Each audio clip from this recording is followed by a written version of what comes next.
बोलो क्षत्रिय समाजनी सदाराम बापूनी दौलतराम बापूनी वाह भाई वाह। आज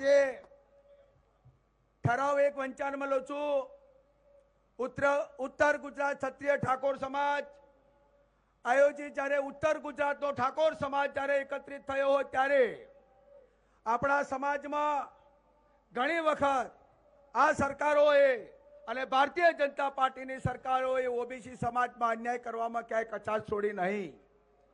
એટલે સમસ્ત ગુજરાત ક્ષત્રિય ઠાકોર સમાજ દ્વારા પ્રગતિ મેદાનમાં એક મોટું સંમેલન બોલાવવામાં આવ્યું। મંડળ પંચની અસ્તિત્વમાં આવ્યું ત્યારે 82 જ્ઞાતિઓ ઓબીસી સમાજમાં હતી।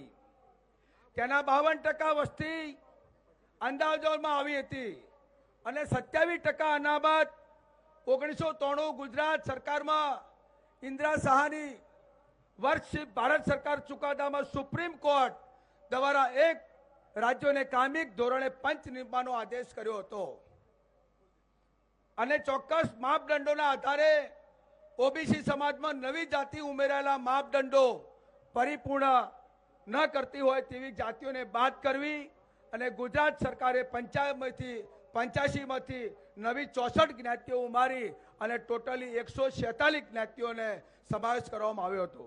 પરંતુ 52% વસ્તી હોય વધારો કર્યો નથી અને ભારત સરકારે ઈડબ્લ્યુએસ 10% અનામત આપી 50%ની મર્યાદા લાગુ કરી।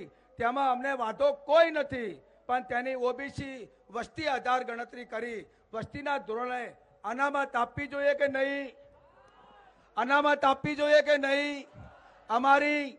અમારી માન્ય દિલ્હીનું નેતૃત્વ જો બેઠું છે એમને વિનંતી છે કે આ અનામતનો જે અમારો મુદ્દો છે એ દિલ્હી સુધી પહોંચાડવામાં આવે।